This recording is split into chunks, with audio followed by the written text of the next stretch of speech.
भगवते वाय। ओम नमो भगवते वासुदेवाय। ओम नमो भगवते वासुदेवाय। नारायणं नमस्कृत्यं नरं चैव नरोत्तमं देवीं सरस्वतीं व्यासं ततो जयमुदीरयेत्। नष्टप्रायेषु भद्रेषु नित्यं भगवत्सेवया भगवत्युक्तं श्लोके भक्तिर्भवति नष्टके। कृष्ण वासुदेवाय देवकी नन्दनाय च नन्दगोपकुमाराय गोविन्दाय नमो नमः। मूकं करोति वाचालं पङ्गुं लङ्घयते गिरिं यत्कृपातमहं वन्दे परमानन्दमाधवम्। माताजी अब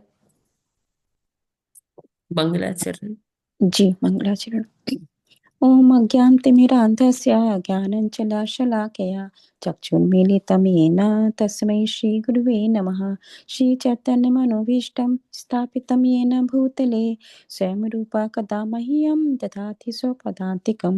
वन्देऽहं श्रीगुरु श्रीयुतपत्कमलं श्रीगुरून् वैष्णवां च श्रीरूपं साग्रजातं सहगण रघुनाथचिन्तं च सजीवं साद्वैतं सावधूतं परिजनसहितं कृष्ण चैतन्य देवं श्री राधा कृष्ण पादान सहगण ललिता श्री विशाखाचित्वाच च। हे कृष्ण करुणा सिंधु दीनबंधु जगतपते गोपीश गोपीकांता राधा कांता नमस्तुते। तप्त कांचन गौरांगे राधे वृंदावन वनेश्वरी वृषभानुसुते देवी प्रणमामि हरिप्रिये। वाञ्छाकल्पतरुभिश्च कृपा सिन्धु एव च पतितानां पावनेभ्यो वैष्णवेभ्यो नमो नमः। ओम नमः ओम नमः विष्णुपादाय कृष्णपादाय कृष्णपृष्ठाय भूतले श्रीमते भक्ति वेदांत स्वामिनीति नामिने।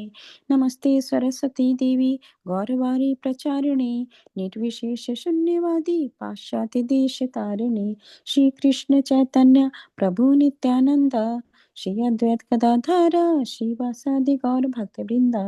हरे कृष्णा कृष्ण कृष्ण हरे हरे हरे राम राम राम हरे हरे। हरे कृष्णा। माता जी दंडवत प्रणाम। माता जी सभी माता जी को नमो दंडवत। विष्णुपादाय कृष्ण पृष्ठाय भूतले श्रीमते भक्तिवेदांत स्वामिनीति नामिने। नमस्ते सारस्वते देवे गौरवाणी प्रचारिणे निर्विशेष शून्यवादी पश्चात्य देश तारिणे। थैंक यू आभा अग्रवाल माता जी, आज का जप और प्रार्थना लीड करने के लिए आपका बहुत बहुत धन्यवाद। सभी डिवोटीज का हार्दिक अभिनंदन है आज के इस्कॉन अयोध्या के प्रातःकालीन जप सत्र में। हरे कृष्णा सभी को धन्यवाद हरे प्रणाम माता कृष्णा दंडवत प्रणाम। कृष्ण माता जी दंडवत प्रणाम। हरे हरे हरे कृष्णा माता जी दंडवत प्रणाम। हरे हरे कृष्ण कृष्ण माता जी दंडवत प्रणाम। हरे माता जी आपका बहुत बहुत शुक्रिया मुझे हरे चांस कृष्णा देने माता जी दंडवत प्रणाम हरि माता जी। बोल। बहुत अच्छे से, बहुत कामली, बहुत पॉइज्ड होके आपने किया माता जी। Thank you so much. की। आपका शुक्रिया माता जी, आपकी वजह से हो पाता है। माता जी, it's all about Shrila Prabhupada's mission. उन्होंने हमें राह दिखाया है, सब वही फॉलो कर रहे हैं। जी माता जी। ठीक है, तो ये आज है 5 मार्च और प्रभुपाद जी का कोट है। प्रभुपाद जी कहते हैं, भगवान का एक अन्य नाम अजित है। अ का अर्थ नहीं और जित का अर्थ है विजयी। तो कोई भी भगवान पर विजय प्राप्त नहीं कर सकता, वे सभी को जीत लेते हैं, किंतु भक्त जीत सकता है। यद्यपि भगवान अजित हैं, वे जित बन जाते हैं, अपने भक्तों द्वारा जीत लिए जाते हैं। न्यूयॉर्क, 5 मार्च 1975। तो यहाँ भगवान के एक और गुण के बारे में प्रभुपाद जी चर्चा कर रहे हैं कि प्रभुपाद जी भागवतम लेक्चर दे रहे थे और उसी के प्रवचन के मध्य में उन्होंने ये वक्तव्य दिया। कहते हैं कि जो भगवान है वो अजीत है। क्यों अजीत है? क्योंकि वो कोई भी उनको जीत नहीं सकता है, इसलिए वो अजित कहलाते हैं, उनका एक नाम अजित पड़ता है। तो भगवान का जो नाम होते हैं ना, जैसे गिरधारी, जैसे पार्थ सारथी, ये सब जो भगवान के नाम है, वो जो उन्होंने गुण एग्जिबिट किए हैं, जो लीलाएं की हैं, उसके हिसाब से उन्होंने, क्योंकि अर्जुन का रथ आका, अर्जुन के सारथी बने, तो इसलिए उनका एक नाम क्या हो गया, पार्थ सारथी हो गया। उन्होंने गोवर्धन पर्वत को उठाया, तो उनका नाम गिरधारी। गिरधारी। तो इसी तरह से भगवान के बहुत सारे नाम है। गोपाल, गौओं का पालन करते थे, उनको प्रेम करते थे, इसलिए उनका नाम, उनकी रक्षा करते थे, उनका नाम क्या पड़ा, गोपाल पड़ा। तो इसी तरह से उनका एक नाम अजित है, क्योंकि वो किसी के द्वारा जीते नहीं जा सकते। लेकिन ऐसे भगवान जो किसी के द्वारा जीते नहीं से जा सकते, सबको अपने वश में कर लेते हैं, सबको हरा कर अपने वश में कर लेते हैं, ऐसे भगवान भी हार जाते हैं। किससे हार जाते हैं, भक्त से हार जाते हैं। भगवान कहते हैं अहम भक्त पराधीनो, यानी कि मैं अपने भक्तों के वश में हो जाता हूँ। भक्त मुझे अपनी भक्ति से पराधीन कर देते हैं, क्योंकि मैं फिर अपने भक्तों के लिए जैसे वो चाहते हैं मैं वैसे करता हूँ। आपने एक बहुत फेमस छंद सुना होगा, शेष महेश गणेश दिनेश सुरेश जहाँ निरंतर गावे, जाहि अनादि अनंत अखंड अछेद अभेद सुवेद बतावे, नारद से सुख व्यास रटे, पचिहारे तौ पुनि पार न पावे, ताहि अहिर की छोकरिया छछिया भर छाछ पे नाच नचावे। यानी कि थोड़ी सी छाछ के लिए भगवान हाँ। से जो गोपियां हैं, उनसे कह रही है ऐसे नाच के दिखाओ, ऐसे करके दिखाओ, ये मुद्रा करके दिखाओ। और भगवान हम्म, नाच भी रहे हैं उन गोपियों के कहने पर, है ना।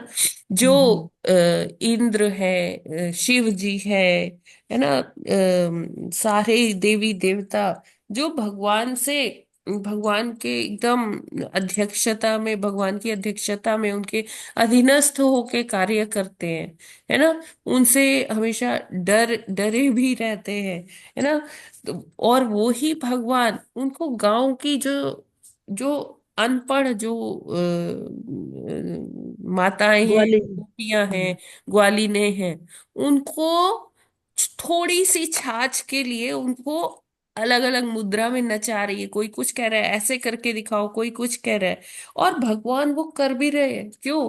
क्योंकि वो गोपियों का जो प्रेम है वो बहुत ही निष्कपट निश्चल प्रेम है, वो उनकी शुद्ध भक्त है, और वो उनके लिए ये सब करने को भी तैयार है। और अगर हम देखें, देखिए पांडवों का जीवन, बहुत संकट आए उनके जीवन में, बहुत दुख आए, लेकिन कुंती महारानी कहती है कि आप भगवान हमेशा हमारे साथ रहे, हमें हमेशा अपने संकटों से निकाला। हाँ, भगवान क्या बन जाते हैं, सारथी बन जाते हैं अर्जुन के। अर्जुन उनको अपने पैर से ठोकर मारते हैं। बाद में अर्जुन को जब हम 10वें अध्याय 11वें अध्याय में देखते हैं, जब अर्जुन भगवान का वो स्वरूप देखते हैं 11वें अध्याय में, विराट रूप, तब अर्जुन को लगता है कि ये मैंने क्या किया, मैं तो इनको अपना सारथी बना के ले आया हूँ। कितनी बार तो मैं इनके साथ एक थाली में खाया हूँ, इनके साथ सोया हूँ, इनके साथ मैंने मजाक किया, ये मैंने क्या कर दिया, ये तो जघन्य अपराध कर दिया मैंने। तो कहते हैं कि मुझे माफ करिएगा, मैं तो बस एक मित्रवत ढंग से आपसे इस तरह कर रहा था, और आप तो भगवान है ना। लेकिन भगवान क्या है, भक्त के वश में है। भक्त, भक्त के लिए भगवान कुछ भी कर सकते हैं। ऐसी भागवतम में कितनी अनगिनत लीलाएं हैं भगवान की, है ना। अम्बरीश महाराज को की रक्षा के लिए अम्बरीश महाराज ने मतलब भगवान को एक तरह से एकदम समर्पण किया हुआ था। दुर्वासा मुनि ने उनको मारने के लिए वो यंत्र भेजा, तो क्या हुआ, भगवान ने तुरंत अपना सुदर्शन भेज दिया, और दुर्वासा मुनि जो सारी सिद्धियों को जानते थे, सब कुछ था उनके हाथ में, लेकिन वो फिर भी त्रिलोकी में भागे भागे घूम रहे थे, हर लोक में गए रक्षा के लिए। लेकिन भगवान ने कहा कि जब तक तुम मेरे भक्त से माफी नहीं मांगोगे, जब तक मेरा भक्त तुम्हें माफ नहीं करेगा, मैं कुछ भी नहीं कर सकता, मैं तुम्हें नहीं बचा सकता, जाओ तुम मेरे भक्त से माफी मांगो। तो इस प्रकार भागवतम में ऐसी अनंत कथाएं हैं जो हमें बताती है कि भगवान किस तरह से अजित होते हुए भी अपने भक्तों द्वारा जीत लिए जाते हैं, क्योंकि भक्त जो है भगवान के लिए पूरा आत्मसमर्पण कर देते हैं, पूरा ही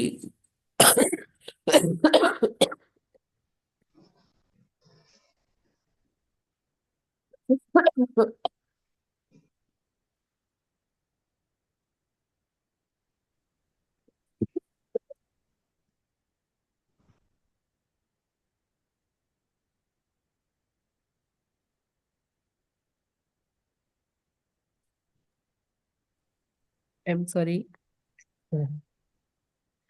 तो जैसे हम देखते हैं कि बलि महाराज का भगवान ने 3 पग से क्या किया, सब कुछ नाप लिया, सारा उनका साम्राज्य, सब कुछ, साम्राज्य तो दूर, सारी मतलब तीनों लोक भगवान ने ले लिए। फिर भगवान कहते हैं कि तीसरा पाँव अब कहाँ रखूं, 2 में तो मैंने ये सब कुछ ले लिया। तो बलि महाराज क्या कहते हैं कि तीसरा पाँव आप मेरे सिर पर रखिए, और भगवान ने क्या किया, उनके सिर पर पाँव रखा और उनको पाताल में धंसा दिया, बलि महाराज को। लेकिन वहां उन्होंने उनको भेज तो दिया, वहां वो स्वयं भी द्वारपाल बन के खड़े हो गए, है ना, वामन देव के रूप। तो जी भगवान भक्त के, हमेशा भक्त की रक्षा के लिए, भक्त के हित के लिए भगवान कुछ भी कर सकते। अब कृष्ण भगवान ने मतलब सारे वो विकल्प कर दिए। ऐसा बताते हैं कि जब महाभारत का युद्ध होने वाला था, तो दुर्योधन ना सहदेव के पास आए। तो सहदेव क्या है, बहुत ही महान एस्ट्रोलॉजर है, ज्योतिषी है। तो सहदेव ने उनसे पूछा कि हम क्या करें, कि हम ये युद्ध जीत जाएं, कोई ऐसा उपाय बताओ। तो सहदेव ने क्या बताया कि ये जो अमावस आ रही है ना, इसमें अगर आप एक कोई, उन्होंने यज्ञ बताया, कौन सा यज्ञ बताया वो मुझे याद नहीं है। तो कहते हैं कि अगर आप ये यज्ञ करवा लीजिए ना अमावस में, तो आपकी जीत निश्चय ही है। अब भगवान जी कहते हैं कि अभी क्या करे, अभी इसने तो बता दिया है, ये तो फिर बहुत गलत हो जाएगा, पांडव हार जाएंगे, और धर्म का स्थापना नहीं हो पाएगा। तो भगवान ने क्या किया, भगवान ने कहा कि ठीक है, हम तो आज ही कर लेंगे ये यज्ञ, कौरव कल करेंगे ना, हम उनसे पहले ही कर लेंगे। तो सहदेव कहते हैं लेकिन प्रभु भगवान, ये तो यज्ञ अमावस पे ही करना सही होता है। तो कहते हैं ठीक है, अमावस करना है ना। तो उन्होंने सूर्य और चंद्रमा को आदेश दिया कि तुम एक कतार में खड़े हो जाओ, और अमावस हो गई, ठीक है, हम आज ही ये यज्ञ संपन्न कर लेंगे। तो भगवान ने ऐसा किया। जयद्रथ का जब वध करना था, तो भगवान ने सूर्य को इशारा किया कि जाओ अभी तुम छुप जाओ। और फिर जब जयद्रथ सामने आ गया, अर्जुन अग्नि समाधि लेने जा रहे थे, तो भगवान ने फिर से सूर्य को इशारा किया कि आ जाओ। और अर्जुन को बोला कि देखो ये तुम्हारा शिकार है, ये तुम मतलब इसको तुम्हें मारना है, सूर्य सामने है, गांडीव तुम्हारे हाथ में है, चलाओ बाण। और जयद्रथ को का वध हो गया। तो भगवान ने आ, ये सारी चीजें भी की, है ना, जो एकदम अद्भुत लग रहा था कि अब तो ये हो ही नहीं सकता, वो सारी चीजें भी अपने भक्तों के लिए भगवान ने जी किया। अमावस नहीं थी, अमावस करवा दिया, सूर्यास्त करवा दिया पहले, टाइम से पहले ही, है ना। फिर क्या कहा कि सूर्य आप फिर से आ जाइए। तो ये भगवान अपने इशारों से अपने भक्तों के लिए भगवान कुछ भी करते हैं, है ना। और यही प्रभुपाद जी कहना चाहते हैं, ऐसे जो भगवान है हमें उनकी भक्ति में सदैव तत्पर रहना चाहिए। हमें बिना कुछ मतलब इतना अपनी बुद्धि लगाए कि क्या करना है, हमें अपने गुरु अपने आचार्यों के ने जो बताया हमें कि हमें हरे कृष्ण महामंत्र का जप करना चाहिए, हमें भक्ति में सेवा करनी चाहिए, डिवोशनल प्रैक्टिसेस फॉलो करनी चाहिए, भगवान की सेवा करनी चाहिए, है ना। तो अपना जीवन कृष्ण भावना भावित बनाना चाहिए। तो ये सारा हमें फॉलो करना चाहिए, क्योंकि हम किसी ऐसे वैसे की पूजा नहीं कर रहे। हम किसकी पूजा कर रहे हैं? जो सर्वशक्तिमान भगवान है, जो मतलब अगर कृपा करे तो वो हमें क्या नहीं दे सकते। वो अपने हमें अपना धाम दे सकते हैं, हमें जैसे जो लोग मोक्ष के लिए करते रहते हैं कि मोक्ष मिल जाए मोक्ष मिल जाए, भगवान उससे कहीं ज्यादा जो है अपनी सेवा में हमें लगा सकते हैं, जो भक्तों का एक सबका एक डिजायर होती है। तो ऐसे भगवान के लिए हमें हमेशा उनको स्मरण करना चाहिए, सब कुछ और भुला के हमें उनको याद रखना चाहिए, उनका स्मरण चिंतन करना चाहिए। हरे कृष्णा। जगत गुरु श्रील शील प्रभुपाद। प्रभुपाद जी की जय। I hope it is clear. Hare Hare माता कृष्ण माता जी। सर्वशक्तिमान भगवान जो कि सारे संसार की उत्पत्ति करता है, उनको प्राप्त करने के लिए, उनका प्रेम गुड प्राप्त नाइट। करने के गुड लिए नाइट। हमें सुबह मंत्र मिल गया है। उस मंत्र का हम सब भक्त लोग जाप करते हैं। आशा है कि भगवान, ये त्रेता युग तो नहीं है, कलयुग है, परंतु उसमें सब भक्तों का कल्याण करेंगे। हरे कृष्ण। इस मार्ग पे बताए हुए, गुरुओं के बताए हुए, आचार्यों के बताए हुए मार्ग पर चलकर। हरे कृष्ण। जी। हरे कृष्णा प्रभु जी। कि अभी हम चलते हैं भागवतम अध्ययन पर। कल हमने 5वें श्लोक तक पढ़ा था कि कर्दम मुनि जो तपस्या कर रहे थे, देवहूति माता। हरे कृष्ण माता जी। यस, हरे दंडवत प्रणाम। ये जरा सा जयद्रथ वाला इन्होंने क्या सूरज को बादल से ढकवा दिया या फिर अस्थि करवा दिया था? वो ऐसा प्रतीत हो रहा था कि अस्त हो गया, बादल में ही छुपा था सूर्य। जी जी। जी। हरे कृष्ण। तो कल हमने देखा कि 5वां श्लोक तक हमने पढ़ा था, और उसमें करदम मुनि अब देवाहूति माता जी से कुछ कहने जा रहे हैं। प्रभुपाद जी ने बताया कि पति का और पत्नी का क्या कर्तव्य है। उसी क्रम में आगे पढ़ते हैं। छठा आज का श्लोक है। यस। जी मैम। छठा श्लोक।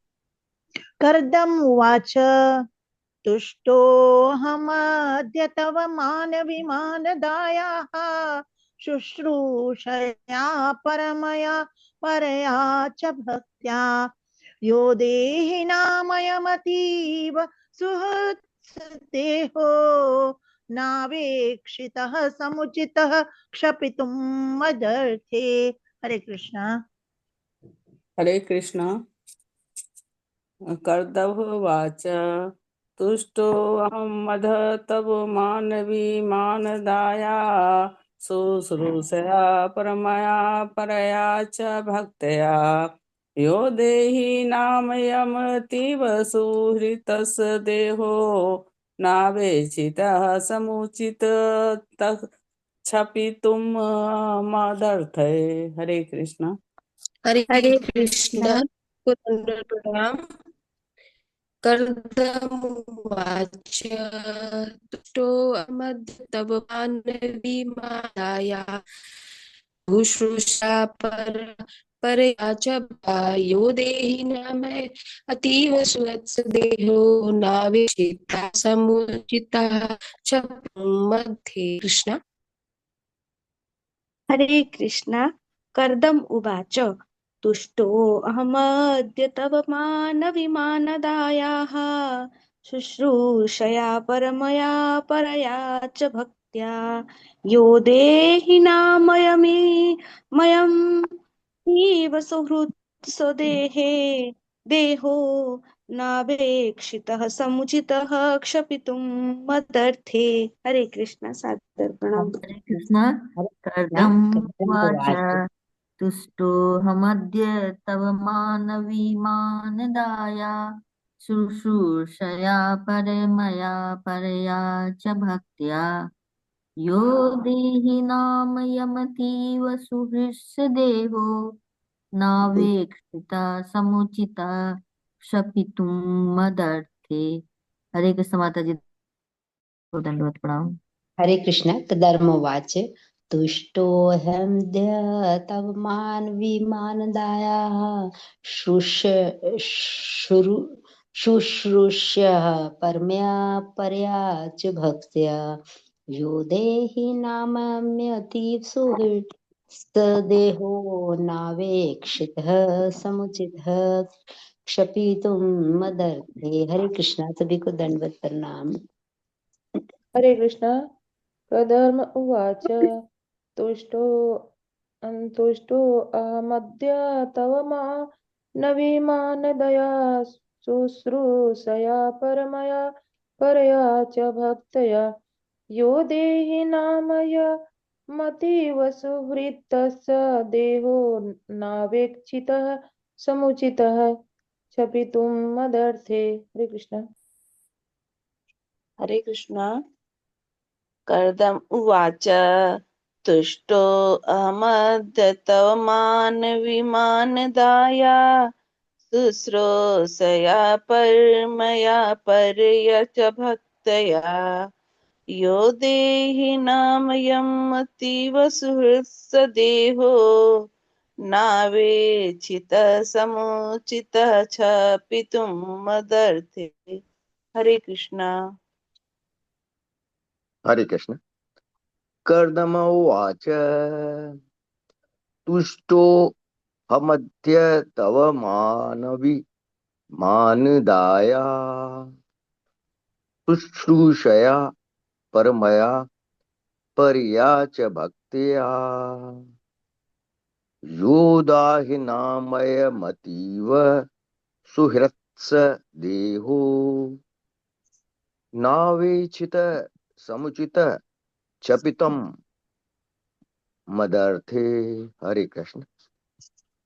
हरे कृष्ण कर्दम उवाच तुष्टो अहमद्य तव मानवी मानदायाः शुश्रूषया परमया परया च भक्त्या यो देहि नाम यमतीव सुहृत्स्वदेहो नावेक्षितः समुचितः क्षपितुं मदर्थे।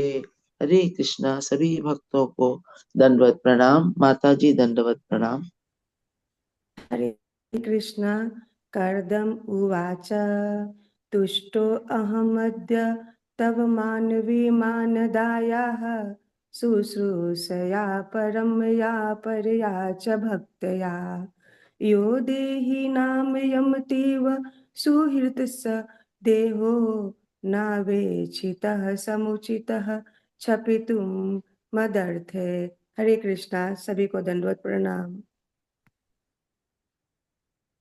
हरे कृष्ण कर्दमोवाच तुष्टो अहमद्य तव मनाविमानदाय शुश्रूषया परमया परमा च भक्त्या यो देहि नामयमतीतेव सुहृत्सदेहो नावेक्षितः समुचितः क्षपितुः मदर्थे। हरे कृष्णा सभी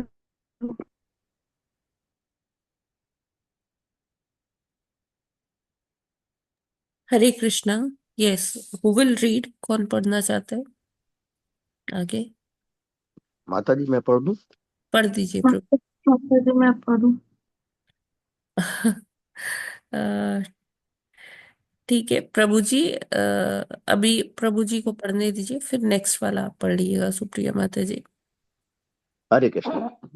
शब्द अर्थ अनुवाद तथा तात्पर्य श्रील प्रभुपाद जी द्वारा श्रील जगत गुरु श्रील प्रभुपाद जी की जय।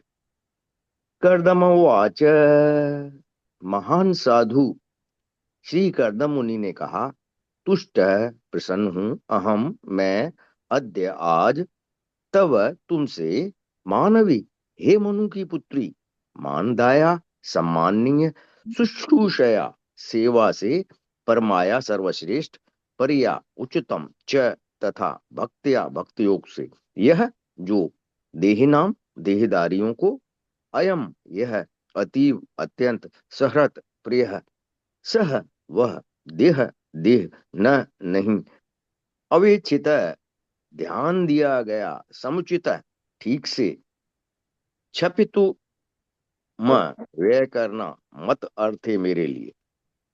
हिंदी अनुवाद।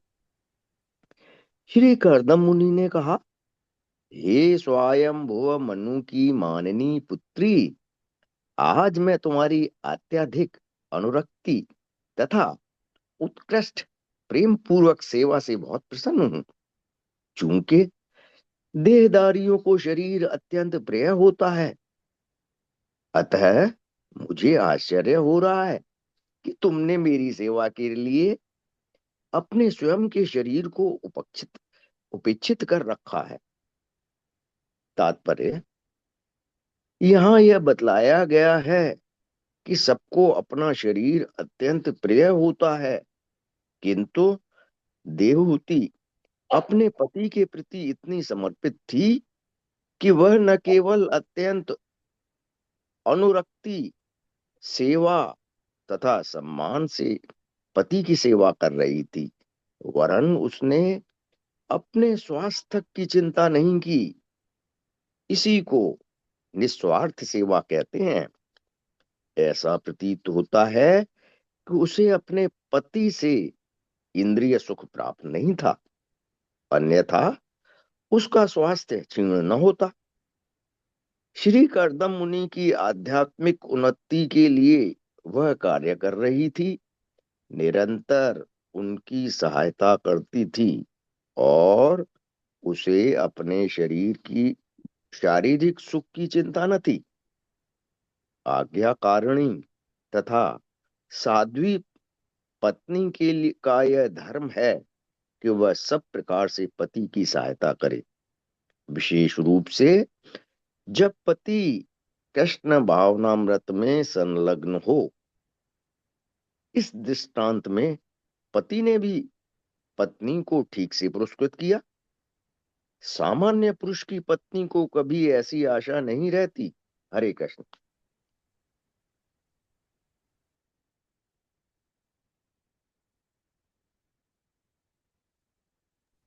थैंक यू प्रभु जी। हरे कृष्णा। तो यहाँ पर कर्दम मुनि अपनी पत्नी देवाहूति माता जी से क्या बोल रहे हैं। वो कहते हैं कि आप तो स्वयंभू मनु की पुत्री है, मानिनी पुत्री है, एक राजकुमारी है, और मेरे प्रति जो आपने प्रेम से और सेवा से व्यवहार किया, मेरी सेवा की, उससे मैं बहुत प्रसन्न हूँ। है ना, आपने अपने सारे अपना भी ध्यान नहीं दिया। अब जैसे देहधारियों को यानी कि मनुष्यों को अपने शरीर से बहुत प्रेम होता है, उनको लगता है कि हाँ, उनको इंद्रिय तृप्ति के साधन मिलते रहे जिससे कि उनका शरीर हष्ट पुष्ट तेजवान बना रहे। है ना, लेकिन देवाहूति माता जी इस आध्यात्मिक स्तर पर थी कि उनको पता था कि उनको क्या करना चाहिए, क्या नहीं करना चाहिए, शरीर क्या है ना। वो बस बाकी ज्ञान तो एक जगह है, लेकिन बस वो एक तरह से पति अपने पतिव्रत धर्म का पालन कर रही थी।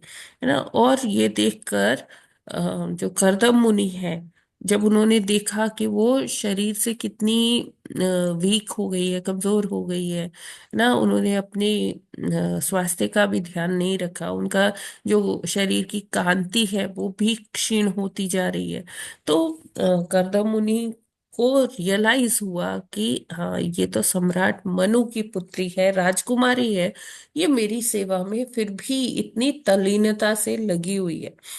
तो कर्दम मुनि उनको इस प्रकार एक कृतज्ञता व्यक्त करते हैं। तो प्रभुपाद जी का हम अगर वो सुनते हैं प्रवचन, तो प्रभुपाद जी अक्सर ये बोला करते थे कि वैष्णवों का एक गुण कृतज्ञता भी है। उनको कृतज्ञ होना सीखना चाहिए। जो भी उनके लिए अगर छोटा सा भी फेवर करता है तो उसको ग्लोरीफाई किए बिना नहीं रहना चाहिए, उसको कॉम्प्लीमेंट देना चाहिए। और जो ये जो गृहस्थ जीवन है, ये इसी पर बहुत आधारित है कि हमें एक दूसरे को, पति को पत्नी के लिए कृतज्ञ होना चाहिए, पत्नी को पति के लिए कृतज्ञ होना चाहिए, एक दूसरे को कॉम्प्लीमेंट्स देना चाहिए, है ना। ये वैष्णवों का एक गुण है कि वो सबको कृतज्ञता, थैंक यू, कि आपने मेरी बहुत सहायता की, बिना आपकी सहायता के मैं आगे नहीं बढ़ सकती थी या ये कार्य मेरे से ना हो पाता। तो जब हम ऐसे कॉम्प्लीमेंट्स देते रहते हैं तो हम ये बताते हैं कि कितना आपका इम्पोर्टेंट रोल है जो भी मैं कर रही हूँ। तो पति पत्नी को एक दूसरे को कॉम्प्लीमेंट करना चाहिए। ये ऐसा एटीट्यूड नहीं होना चाहिए, हाँ ये तो इसकी जिम्मेदारी है, ये नहीं करेगा या ये नहीं करेगी तो और कौन करेगा, ये तो इसका कर्तव्य बनता है। तो ठीक है, अपना कर्तव्य कर रही है ना, तो उसमें मुझे क्या जरूरत है थैंक यू कहने की। नहीं, ये कृतज्ञता है। अगर कोई व्यक्ति आपके लिए कुछ भी कार्य कर रहा है, अब जैसे पत्नी है, वो सारे पूरे परिवार के लिए भोजन की व्यवस्था करती है, पूरा घर संभालती है ना। और पति क्या करते हैं, वो मतलब जनरली बोल रही हूँ कि वो बाहर जाते हैं, वो जो पूरे परिवार का पालन पोषण करने के लिए वो धन अर्जन करते हैं, है ना। तो एक मतलब कृतज्ञता होनी चाहिए कि पत्नी को पति को की तरफ कृतज्ञता व्यक्त करनी चाहिए। और पति को भी पत्नी के जो कार्य है कि जैसे कई बारी हम देखते हैं तो ये होता है कि पति बोलते हैं कि अरे तुम करती ही क्या हो, सारा दिन तो घर में रहती हो, विश्राम करती रहती हो, है ना। तो पति को भी समझना चाहिए कि पत्नियां घर पूरा संभालती है, बच्चों का पालन पोषण करती है। और पत्नी को भी समझना चाहिए कि धन अर्जन करना इतना इजी नहीं है, इतना मतलब बहुत इजीली धन नहीं आता है। और उसके लिए भी बहुत मेहनत करनी पड़ती है, सुबह से शाम तक उसमें खपना पड़ता है। तो दोनों ही अपने अपने जगह कार्य कर रहे हैं, और उस चीज को हमें एक्नॉलेजमेंट करना चाहिए, उस चीज को हमें बोलना चाहिए कि थैंक यू, आप इतना सब कर रहे हैं, है ना। तो करदम मुनि यहाँ कृतज्ञता व्यक्त कर रहे हैं देवहूति माता जी के लिए कि आपने मेरे लिए कितना अनुरक्ति से मेरी सेवा की है। कहते हैं मैं बहुत प्रसन्न हूँ। तो यहाँ पे प्रभुपाद जी कहते हैं कि स्त्री जो अपने को मतलब जो लड़कियां होती है उनको शुरू से सिखाना चाहिए कि उनको दो गुण तो अवश्य ही सिखाने चाहिए। एक पवित्रता, जो मतलब चेस्टिटी होती है कि जैसे वो आगे सतीत्व का पालन कर सके, है ना। तो वो पवित्रता जरूर सिखाना चाहिए।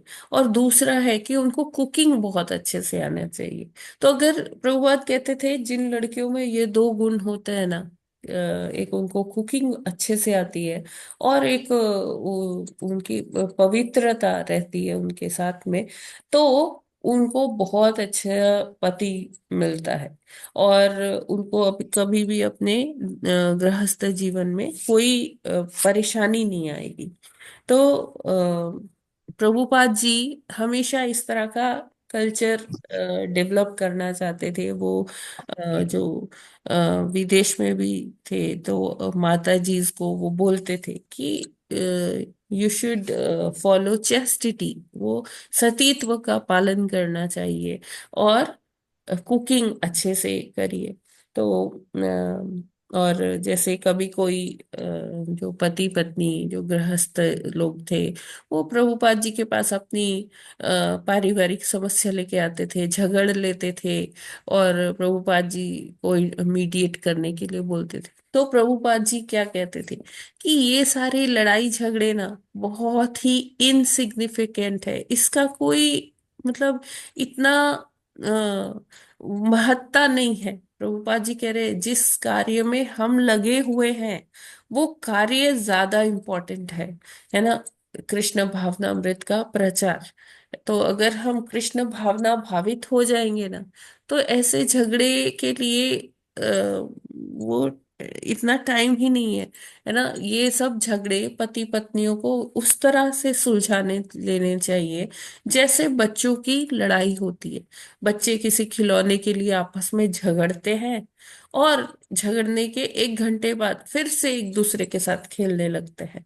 तो उसी तरह से पति पत्नी को अपने झगड़े सुलझा लेने चाहिए, क्योंकि इन झगड़ों के लिए हमारे पास समय नहीं है कि हम उसमें अपना इतना टाइम व्यर्थ गवाएं, है ना। तो हमारा जो उद्देश्य है इससे कहीं ज्यादा महत्वपूर्ण है।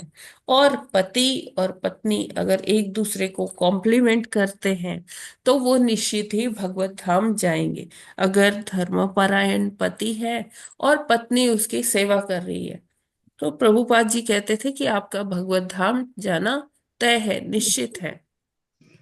तो यही हमें फॉलो करना है, प्रभुपाद जी की बातों को हमें एक वो मानकर, सिद्धांत मानकर उसे फॉलो करना है। क्योंकि प्रभुपाद जी ने बहुत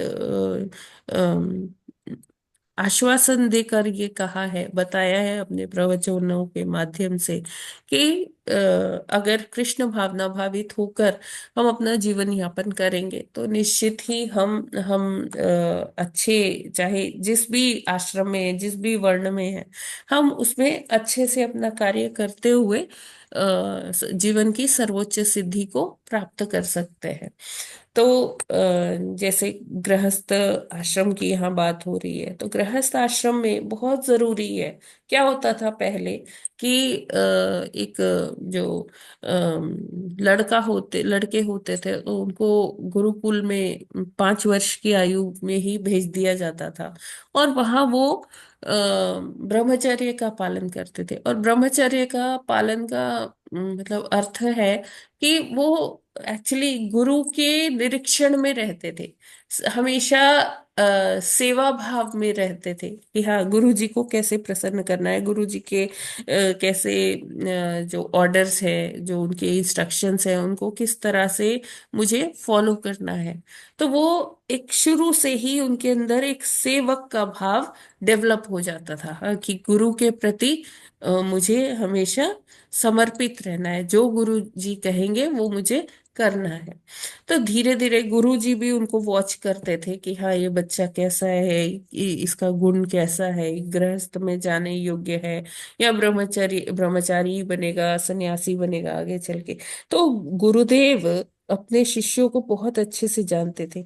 तो जिन शिष्यों को अच्छा वो मतलब गृहस्थ जो बन सकते थे, उनके लिए गुरु ही प्रायः कन्याओं का चयन भी कर लेते थे। जैसे हमने देखा विश्वामित्र जी श्री रामचंद्र जी को ले गए, उन्होंने वहां मिथिला, है ना, स्वयंवर था, उन्होंने पूछा भी नहीं दशरथ जी से कि हाँ इनको लेके जाएं कि ना लेके जाएं, और श्री रामचंद्र जी भी गुरु आज्ञा से वहां चले गए। हाँ वो बात अलग है कि जब स्वयंवर हो गया तो उसके बाद उन्होंने कहा कि हाँ मेरे पिताजी को बुलवा लीजिए, कि स्वयंवर तो हो गया, अभी ये जो विवाह संस्कार है वो बिना माता पिता की स्वीकृति के नहीं हो सकता है।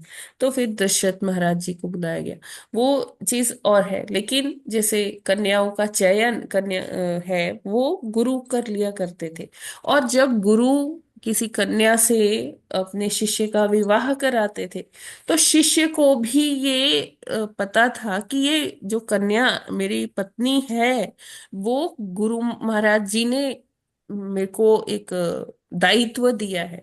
तो उसको पता होता था पति को कि मुझे इसका जो है निर्वहन करना है, इसका संरक्षण करना है।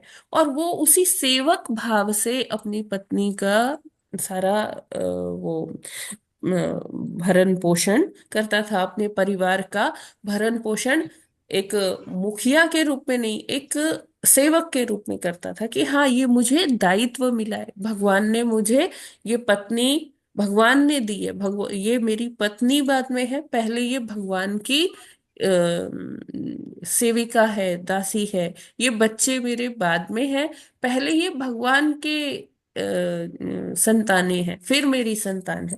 तो वो एक दायित्व बोध होता था जिसको लेकर पति सारा कार्य करता था। वो कर्ता के रूप में नहीं करता था, सेवक के रूप में करता था ना। पत्नी भी अगर ऐसे ही सोचे कि हाँ, ये जो मेरे पति हैं, ये मेरे पति बाद में है, पहले ये भगवान के सेवक है, भगवान ने मुझे ये दिए।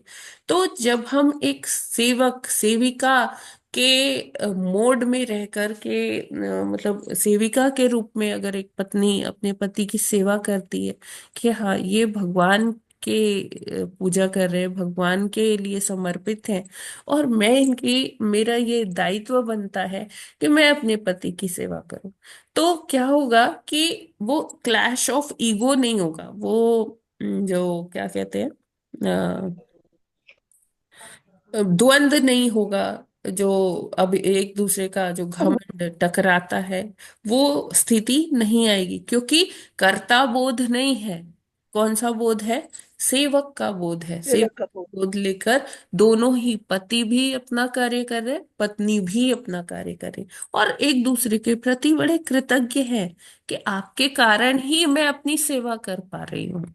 तो जब ऐसा परिवार में सामंजस्य होगा, तो निश्चित ही वो परिवार, वो कुटुंब, उसमें कोई कलह नहीं होगी, कोई क्लेश कष्ट ऐसा नहीं होगा, और सभी अपने अपने आध्यात्मिक यात्रा को बहुत सुगमता से कर पाएंगे, है ना। तो यही कृष्ण भावनामृत जो है, प्रभुपाद जी एक एक कुटुंब में प्रसार करना चाहते थे इस चीज का। तो हम जब सेवक के बोध में कार्य करेंगे ना, तो वो वैसा वो हमें कहाँ सिखाया जाता था? वो गुरुकुल में सिखाया जाता था लड़कों को, और लड़कियों को माताएं घर में सिखाती थी। अभी लेकिन आजकल क्या है, सभी को ये सिखाया जाता है कि अरे, तुम किसी से कम मत रहना, तुम डरना मत, हम तुम्हारे साथ है ना। वो ऐसे ऐसे स्ट्रिंजेंट लॉज बना दिए जाते हैं जिसमें जो है पत्नी और पति एक मतलब वो जानते हैं कि अगर मैं ना झूठा केस भी लगा दूंगी, दंभ आ तो जाता है। इसको मैं बहुत परेशान कर सकती हूँ। तो आजकल हम देखते हैं कि प्रायः ऐसे केसेस होते हैं जहां लड़कियां भी लड़कों को कितना तंग कर रही हैं, और लड़के भी लड़कियों को कितना तंग कर रहे हैं। आई मीन, पति और पत्नी एक दूसरे को बहुत, मतलब वो प्रताड़ित भी करते हैं, कोर्ट में कितना हो जाता है। तो ये सारी जो है चीजें हैं, वो कैसे क्यों होती है?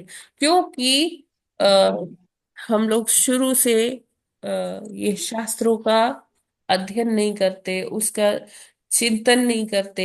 ये सारे ये एक हम कह सकते हैं कि कॉन्स्पिरेसी रही हमारे साथ, ये एक विडंबना रही कि हम हमारा इतना रिच कल्चर होते हुए भी हम अभी इसको पढ़ नहीं पा रहे। अभी फिर भी इतना हो रहा है कि हाँ, ऑनलाइन माध्यम से इस्कॉन क्या कर रहे हैं, अपने मंदिरों में रोज भागवतम भगवत गीता पढ़ा, लेकिन अभी भी बहुत प्रयास करना बाकी है ना।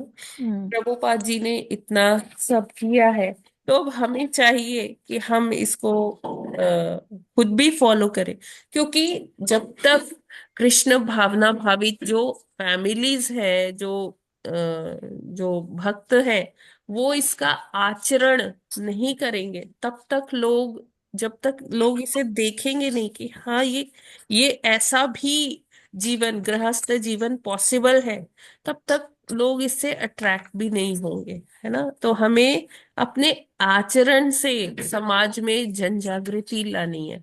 ये शास्त्रों के माध्यम से, वो तो पढ़ा के तो लाना ही है, लेकिन भक्तों का, डिवोटीज का एक और बहुत बड़ा रेस्पॉन्सिबिलिटी है कि वो लोग अपने आचरण से समाज में जन जागरण लाएं। जब लोग देखेंगे तो वो जरूर इम्प्रेस होंगे कि यस, ये भी एक तरीका है गृहस्थ जीवन जीने का, है ना।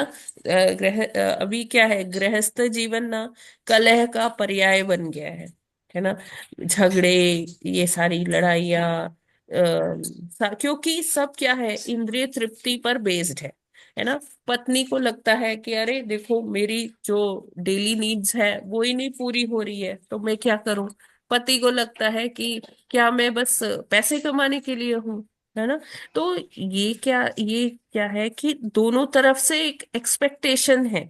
पति को अपनी पत्नी से बहुत सारी एक्सपेक्टेशन है, पत्नी को अपने पति से बहुत सारी एक्सपेक्टेशन है। तो लेकिन एक्सपेक्टेशन होना गलत नहीं है, एक्सपेक्टेशन होना चाहिए, लेकिन वो अगर हम एक जो अभी हमने डिस्कस किया कि अगर हम सेवक के बोध में रहेंगे, एक दास के बोध में रहेंगे, तब हम इजीली समझ पाएंगे, कृतज्ञ होना सीख पाएंगे एक दूसरे के प्रति।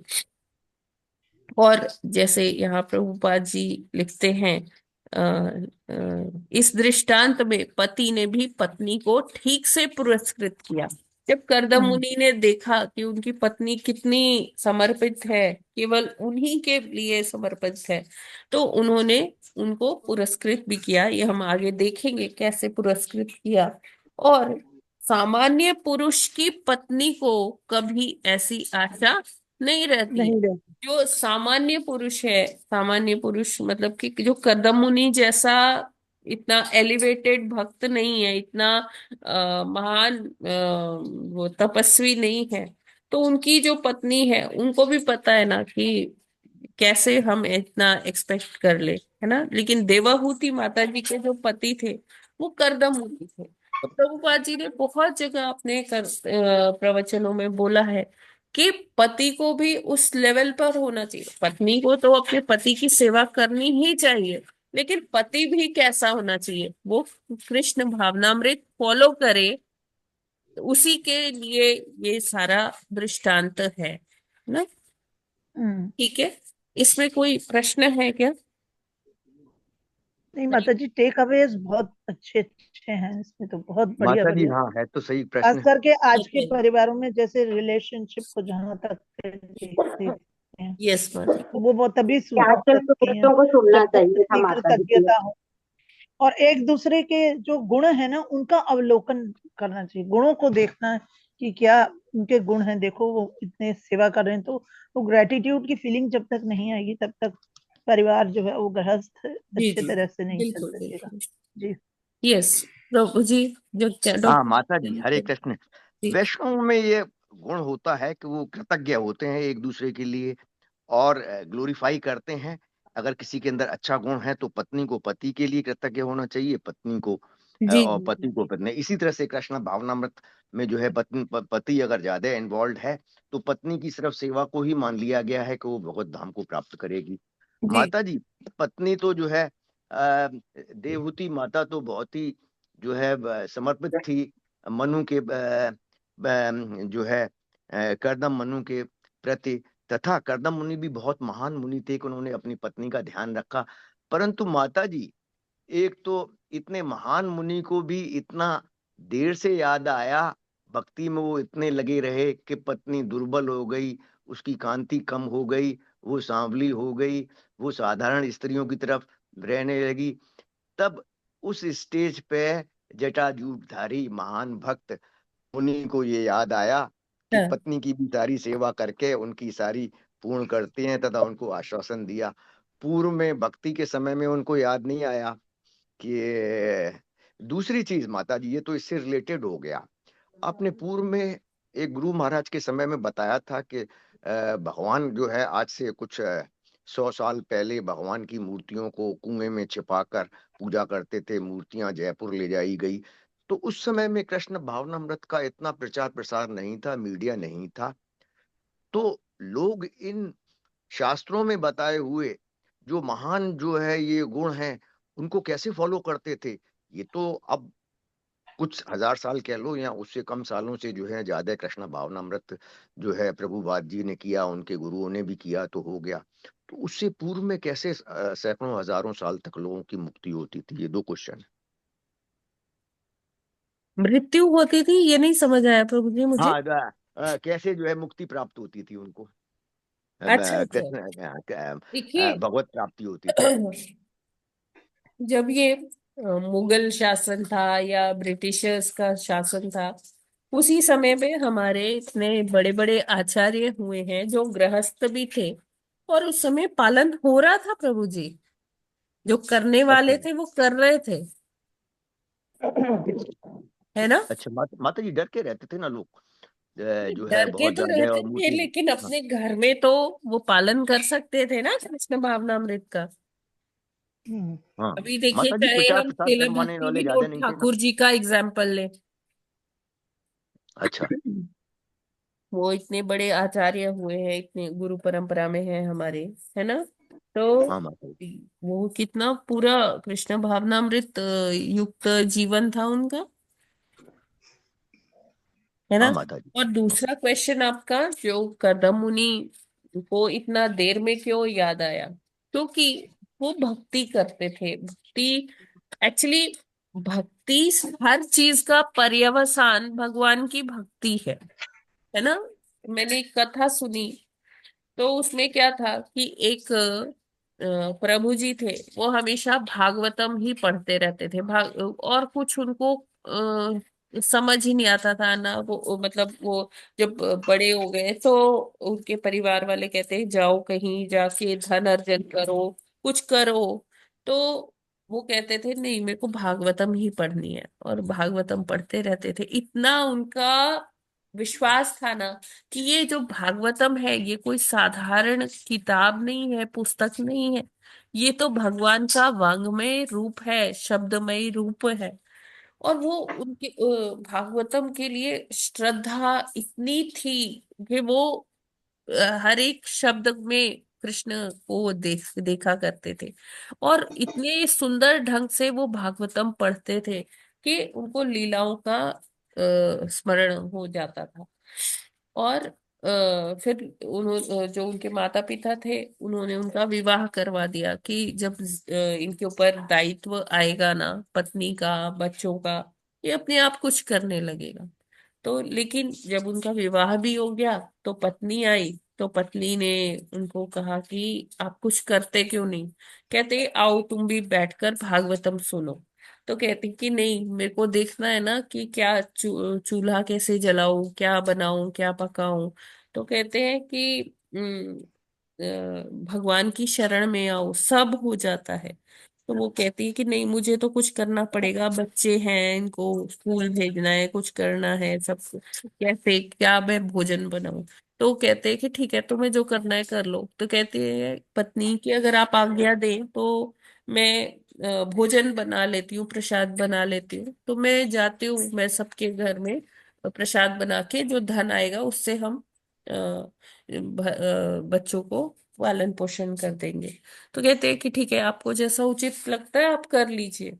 तो वो पत्नी जाती है, आसपास के घरों में प्रसाद बना देती हैं, और उससे जो धन मिलता है उससे परिवार चल रहा होता है। तो एक दिन क्या होता है कि संत लोग आते हैं उनके घर में, कहते हैं भिक्षाम देही भिक्षाम देही। कहते हैं कि अब भिक्षा क्या, आप हमको ना भोजन करवा दीजिए। तो कई सारे संत होते हैं, तो वो कहती है कि वो बहुत खुश होती है कि उनके घर में संत पधारे हैं। अभी लेकिन उनके पास इतना कुछ था नहीं सामग्री कि जिससे इतने सारे संतों के लिए वो भोजन बना दे। तो वो मतलब जाकर अपने पति को गुस्सा करती है कि देखो, आज तक मैंने कभी अपने लिए कुछ भी नहीं मांगा, लेकिन आज हमारे घर में संत आए थे और वो भूखे ही चले गए। तो ये तो बहुत गलत है। कभी संतों को भूखे नहीं भेजना चाहिए। आपकी भागवतम क्या कर रही है? आप कहते हो भागवतम ही सारे प्रश्नों का उत्तर है। तो या तो आप कुछ करो, कहीं से धन लेके आओ, और नहीं तो अपनी भागवतम उठाओ और यहाँ से निकल जाओ। मुझे नहीं चाहिए, मैं अपने परिवार का भरण पोषण करती हूँ और आगे भी कर लूंगी, जाओ आप। तो वो ऐसे कटु वाणी बोलकर भेज देती है अपने पति को। तो वो वो जो अ, वो जो क्या वो प्रभु जी होते हैं, पंडित जी होते हैं, भागवतम पढ़ते हैं, वो क्या करते हैं कि वहां पर गंगा जी के तट पर जाकर वो अश्रु बहाने लगते हैं कि मुझे बोल देती तो ठीक था, भागवतम को उसने ऐसे क्यों बोला? भागवतम तो श्री कृष्ण ही है। और वो भगवान से क्षमा याचना करने लगते हैं कि मेरी पत्नी मूर्ख है, उसको इतना ज्ञान नहीं है भागवतम क्या है, आप क्या हो भगवान, और आप उसको अपना ये रूप दिखाओ, उसको बताओ कि आप कौन हो, है ना। तो वो ऐसे प्रार्थना कर रहे होते हैं गंगा जी के तट पे। तभी एक बालक आता है वो माता जी के घर पे, और कहता है, एक टोकरी देता है उन माता जी को, और उस टोकरी में वो देके चला जाता है कि ये ना वो जो आपके पति हैं, वो हमारे घर के लिए एक अनुष्ठान कर रहे थे इतने सालों से, तो इसलिए आप ये उनका ये दक्षिणा मैं लेके आया हूँ, आप रख लो। तो पत्नी क्या कहती है, वो अच्छा ठीक है, मेरे पति जो भागवतम पढ़ते थे वो इस लड़के के यहाँ अनुष्ठान कर रहे हैं, इसलिए। तो वो कहते कि वो रख लेती है वो टोकरी, और उसमें जब देखती है तो उसके होश उड़ जाते हैं, उसमें मोती माणिक्य धन ये सारा कुछ होता है। और फिर ये सारा कुछ अपने घर में जो भी संसाधन चाहिए वो सब ले लेती है, और कहती है अपने बेटे से कि जाओ पिताजी को ले आओ, वो कहीं पास में ही होंगे। तो वो बच्चा जाता है गंगा तट पे, उसे पिताजी मिलते हैं, कहते पिताजी आपको माता जी ने बुलाया है। तो वो आते हैं घर, तो देखते हैं घर में सब एकदम चेंज हो गया, सब बदल गया, बच्चे भी अच्छे से कपड़े पहन के हैं। वो पूछते हैं कि देवी क्या हो गया, मेरे जाने से ही घर का एकदम नक्शा ही बदल गया। तो वो कहती है कि सॉरी, मैंने आपको इस तरह से बोला कि आप कुछ नहीं करते हो, और आप तो भागवतम पढ़ के एक अनुष्ठान कर रहे थे, किसके लिए, है ना। तो वो आपकी दक्षिणा देने आया था और उसी ने ये सारा कुछ दिया है। तो पति अंदर आते हैं तो वो टोकरी में अभी भी वो सब पड़ा होता है, वो जो दे के गया होता है बच्चा। तो पति कहते हैं ये कहाँ से आया, मैं तो कोई अनुष्ठान नहीं कर रहा था, मैं तो मेरे को भागवतम से बहुत प्रेम है, तो मैं अपने लिए पढ़ रहा था। तो वो पत्नी कहती है नहीं, आप ऐसे मत करो, मैं बहुत कृतज्ञ हूँ आपकी कि आपने इस तरह से किया। तो पति कहते हैं कि वो लड़का कैसा था, तो जब वो पत्नी बताती है कि उसके ऐसे घुंघराले से बाल थे, बहुत सुंदर चितवन था, पीली पीतांबर पहना था उसने। तो वो पति कहते हैं कि वो और कोई नहीं, वो श्री कृष्ण थे, और वो ही आए। आपने भागवतम को ऐसे ऐसे बोला था, तो वो ही आपको दिखाने आए थे कि भागवतम और मुझ में कोई अंतर नहीं है। तो करदम मुनि यहाँ पर इसको कैसे रिलेट कर सकते हैं कि करदम मुनि भगवान की भक्ति ही कर रहे थे, और सब कुछ जो है भगवान के माध्यम से ही होता है। और ये जो हमें स्टोरी बताई जा रही है, ये इसीलिए बताई जा रही है कर्तव्य परायणता हमको सिखाने के लिए। ऐसा नहीं है कि करदम मुनि ध्यान नहीं देते थे। जो कृष्ण भावनामृत है उसमें यही है कि जैसे पत्नी को पहले कुछ बोलती नहीं थी कि मेरे को ये कामना है, ये चीज चाहिए, वो चाहिए, पति इतने परिपक्व होते थे, क्योंकि उन्होंने गुरु जी के आश्रम में शिक्षा पाई हुई होती थी कि वो पत्नी के कुछ मांगने से पहले ही समझ जाते थे कि पत्नी को क्या चाहिए। वो उन्हें सारा कुछ उस तरह से प्रोवाइड कर देते थे। ठीक है, करदम मुनि के दृष्टांत से ये समझाया जा रहा है प्रभु जी कि एक पत्नी का व्यवहार कैसा होना चाहिए। ये नहीं कि उन्होंने उनको छोड़ दिया, बहुत सालों बाद उनकी याद आई जब वो दुर्बल हो गई। नहीं नहीं, ये कोई सामान्य लोग नहीं है जिनकी चर्चा हो रही है। इनकी चर्चा इसीलिए हो रही है क्योंकि ये इतने महान भक्त है। करदम मुनि, देवाहूति माता, इतनी उनकी महानता कि उन्होंने इतनी सेवा की अपनी पति की कि वो उन्होंने अपने शरीर का ध्यान भी नहीं दिया। ठीक है प्रभु जी, हरे कृष्णा। आई होप ये क्लियर है। हाँ माता जी, पति और पत्नी के धर्म को बताया गया है कि पति यस, पत्नी जो है पति परायण होनी चाहिए, और पति को भी पत्नी का ध्यान रखना चाहिए। और फिर भी अगर कोई कमी है तो हर चीज का जो है अपने शुद्ध शायद जो है अवसन जो है वो भक्ति से हो जाता है कृष्ण। क्योंकि भक्ति सबसे महान है, तो वो भक्ति भक्ति अपने में आप में इन्वॉल्व, परिपूर्ण है। अगर हम भक्ति भक्ति अपने आप कर में रहे हैं, परिपूर्ण है, वो हाँ, भक्ति में कोई थे। आज के मटेरियल वर्ल्ड में ये कह सकता है कि भाई तुम्हारे माला जपने से कोई दुकानदार कोई सामान हाँ नहीं दे देगा, है ना, उसको पैसे देने ही पड़ेंगे, है ना। लेकिन फिर भी अगर हम दृढ़ता से भक्ति करें तो भगवान सब अरेंजमेंट कर देते हाँ हैं। माता जी, अब ये हम कब लोग में हम लोगों के ऊपर लागू होती है कि हम लोग अगर जैसे सुबह एग्जैक्टली, इतने सारे लोग भक्ति करते हैं और भक्ति की वजह से कोई काम अगर रुकता है तो उससे परेशान नहीं होना चाहिए, क्योंकि हर चीज की परिपूर्णता भगवान की भक्ति यस, में है और भगवान स्वयं करते हैं। जी तो जी, अब ये हम लोगों के ऊपर लागू हो जाता है। ये ऐसा नहीं होता है कि भक्ति की वजह से टाइम लगा और कोई चीज कम रह गई तो हाँ हम ये हाँ सोचते हैं हाँ, कि कम रह गई तो ये बहुत कमी है और इतना नहीं करना चाहिए। भक्ति में तो हम लोगों को लगे ही रहना चाहिए। जी जी जी, भगवान अपने आप जैसे आपने एग्जाम्पल बताया वैसे हर चीज को पूर्ण कर देंगे हाँ, और कोई कमी नहीं रहेगी। तो ये शिक्षाप्रद है इस तरह से हम लोगों के लिए। हरे कृष्ण। हरे कृष्णा। हरे कृष्ण माता जी, हमें ये पेशेंस भी सिखाते हैं, अभी हमें हाँ, भक्ति में लगे रहना चाहिए। और हमारी एग्जैक्टली, मतलब भी वो जो गंदे विचारा को मतलब ये जो है भगवान के मतलब भी काम जब हम पढ़ते हैं तो हमें वो पेशेंस सिखाते हैं, हाँ भी नहीं हाँ, भगवान करेंगे सारा कुछ, जी जी विश्वास बढ़ाते हैं। जी, हाँ माता जी, कभी कभी ऐसा लगता है अरे दिन तो छोटा पड़ जाता है भाई, कुछ करते नहीं है, भक्ति भी करते हैं तो कोई जी, पूछता है कि कैसे भाई क्या करते हो सारा दिन। अरे हाँ, कहते हैं दिन तो छोटा रह जाता है भाई, काम काम यस, ही पूरे नहीं होते। तो हाँ अब हम लोगों को अब हम समझेंगे कि माता जी की भक्ति तो करनी है, हाँ, चाहे दिन छोटा रह जाए, क्योंकि सारे कार्य भगवान पूरे कर देंगे। सारी जो है उसमें कोई चीज कमी नहीं रह जाएगी। जैसे एग्जाम्पल आया कि भगवान ने सब पर पूर्ति कर दी, तो इन हाँ, चीजों पे नहीं रह जाए। ये शिक्षाप्रद है हमारे लिए, जी जी, पति पत्नी के लिए तो है ही है, लेकिन अब ये भी हो गया कि नहीं वो दुर्बल हो गई थी तो कोई बात नहीं, नहीं भक्ति में थे तो हाँ, हम लोगों ने गेन कर लिया अब आज से यस लेकर इस चीज यस को। यस, हरे कृष्ण माता जी। हरे कृष्णा। तो ठीक है, आज का ये सत्र फिर हम यहीं पर विराम करते हैं। और कोई प्रश्न है क्या किसी का? अच्छा, हरे कृष्णा माता जी। यस, बहुत जल्दी टाइम बीत गया वो हमारा वो पता भी नहीं चला। बिना बिना इतना भक्ति किए भी उनको कान्हा जी के दर्शन हो गए। हाँ, यस, पर हाँ, एग्जैक्टली, वो चीज कमेंडेबल है। हाँ। और और ये ये इतने उनके भक्ति पति की करते थे। वजह से ही हुआ, पति की भक्ति की वजह से ही पत्नी को भगवान हाँ, का दर्शन हुआ। लेकिन उनको नहीं हुआ, इनको हो गया नहीं, उनको तो होता साक्षात था, दर्शन। रोज लीलाओं में वो प्रवेश कर लेते थे ना।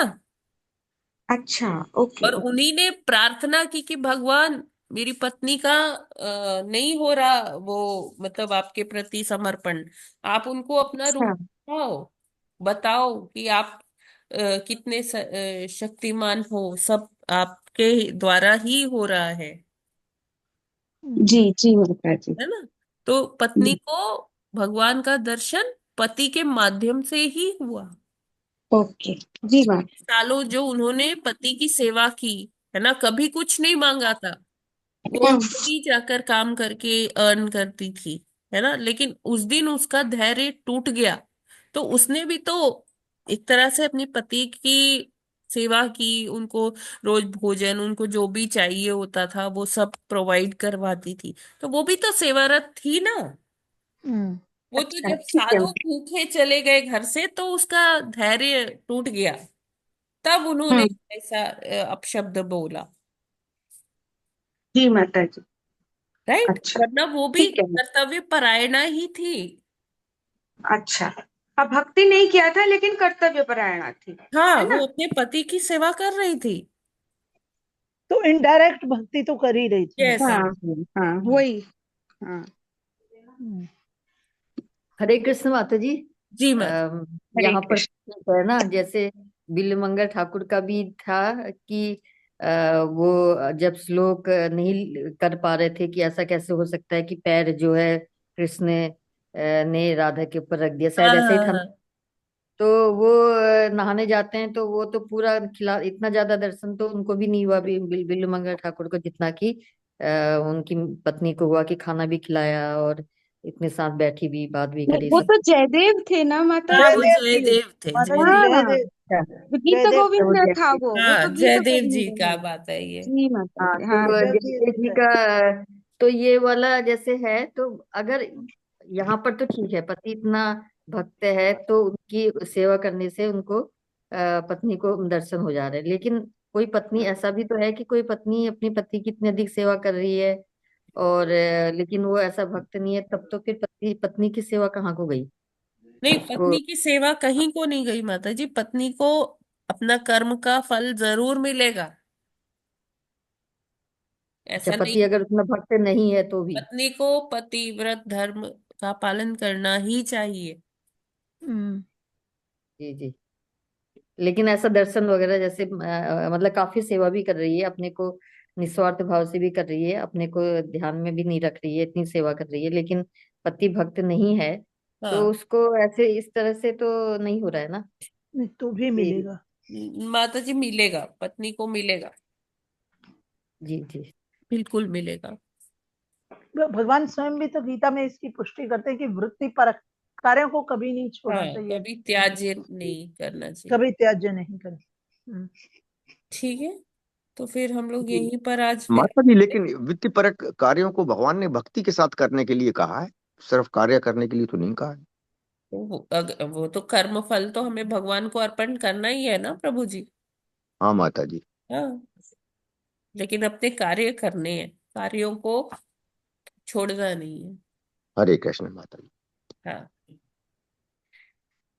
राइट। तो फिर हम लोग समय भी हो गया है, हम लोग यहीं पर आज का ये सत्र यहीं पर समाप्त करते हैं, विराम करते हैं। कल फिर मिलते हैं सुबह 5 बजे। हम्म, ग्रंथराज श्रीमद् भागवतम की भागवतम जय। की जय, सदगुरु की श्रील जय। प्रभुपाद की जय। जय। नमस्कार्य हरिदास ठाकुर की जय। अनंत कोटि वैष्णव वृंद की जय। जय वाञ्छाकल्पतरुभ्यश्च कृष्ण कृपा कृपा सिन्धुभ्य एव च पतितानां पतितानां पावनेभ्यो पावनेभ्यो वैष्णवेभ्यो नमो नमः। हरे कृष्णा जो है दंडवत भक्ति प्रणाम माता शास्त्री जी। का हरे कृष्णा, दंडवत प्रणाम माता जी। आ गया है, तो कृष्ण माता जी। हरे कृष्ण माता जी। कल भक्ति शास्त्री का वो सारा है, वो ग्रुप्स में आ गया है। आप लोग अगर भक्ति शास्त्री कोर्स करना चाहते हैं तो उसका रजिस्ट्रेशन करवा लीजिए, ठीक है ना। उसमें किसी का कोई प्रश्न तो नहीं है भक्ति शास्त्री के लिए। हरे कृष्णा। माता जी उसमें लिखा है ना कि भी अपनी बुक्स पहले अध्ययन कर लो, तो वो बुक्स पहले कहाँ से मिल लेंगे? अपने मंदिर से ही, माता जी, कौन हाँ, टेम्पल, इस्कॉन टेम्पल से आप ले सकते हैं, है ना? कोई दिक्कत नहीं। अच्छा माता जी, वो जी, बुक्स का नाम और कहाँ से मिलेंगी वो थोड़ा डाल दीजिए, तो कम से कम फिर है, जितना भी ये मैसेज में ज्वाइन कर लिखा है पाएंगे। प्रभु जी, मैसेज में। प्रभु जी बुक्स का रजिस्ट्रेशन तो नाम करवा लिखा लेंगे, हुआ है। देखिए लेकिन सुबह की भक्ति तो देखिए नहीं छोड़ी प्रभु जी, जाएगी। भगवत गीता, ईशोपनिषद, उपदेशामृत और भक्ति रसामृत सिंधु, ये 4 है। मतलब ये एक बार मैंने देखा था, इसमें कोई एक बुक जो है हिंदी में अवेलेबल नहीं थी, तो इसलिए आप नाम डाल नहीं, दीजिए। सारे सारे बुक्स हिंदी में है। अच्छा, और कहाँ से मिलेंगी अगर ये मिल जाए? क्योंकि ऑनलाइन ये मंगवाने हम से तो कहीं का ऑनलाइन कहीं भी से आएंगे। मंगवा सकते हैं और इस्कॉन टेम्पल से भी ले सकते हैं। तो तो माता जी माता एड्रेस जी लिख लीजिए। मीडियम ऑफ टीचिंग क्या रहेगा? और इंग्लिश इस्कॉन मीडियम? टेम्पल से ऑनलाइन मीडियम पेमेंट ऑफ का टीचिंग मेथड माता जी, मालूम है? जैसे प्रभु जी लेते हैं सारे, गीता का डिप्लोमा लिया, उपाधि है, दक्ष है, वैसे ही है, हिंदी में ही होगा माता जी। ठीक है, तो प्रभु जी लेंगे, देवशी हाँ प्रभु हाँ, जी। प्रभु जी लेंगे, यस माता जी। ठीक है, वो अच्छा रहेगा माता जी। हाँ जी बिल्कुल। माता जी कब तक रजिस्ट्रेशन कर सकते हैं? माता जी जैसे 15 15 से तारीख क्या से होगा? क्लासेस शुरू हो रही है हाँ हाँ है ना? तो आज हाँ। देखिए 5th हो गया, तो यही कुछ दिन है रजिस्ट्रेशन के लिए। अच्छा माता जी, आप करेंगे? हाँ आप करेंगे? हाँ, देखिए उसमें लिंक है ना माता जी। नहीं, हाँ आप पार्टिसिपेट करेंगे कि, यानी कि वो उसके लिए भक्ति शास्त्री के लिए आप भी? माता जी, मेरा तो ऑलरेडी चल रहा है। अच्छा चल रहा है, बढ़िया बढ़िया हाँ माता जी। जी जी जी जी माता जी, तबीयत अच्छी है माता जी? वो बीच में आपकी हाँ माता जी, थोड़ा अभी हाँ, अस्वस्थ रहे। Still I am recovering. हाँ माता जी, प्रेयर कर रहे थे, भले ही मैसेज नहीं कर पाए, आपको हाँ हाँ, बात नहीं नहीं कर पाए माता जी, आपसे, है दैट आई नो कि आप सबके ना? जी जी। जो है वो प्रार्थना है, जिसकी वजह से मैं, हाँ, इतने जल्दी हो गया, वरना बहुत ज्यादा हो गया था। जी जी जी माता जी। माता जी हम भी प्रार्थना अपने मतलब के लिए ही कर रहे थे कि भी माता जी आए हर हमें।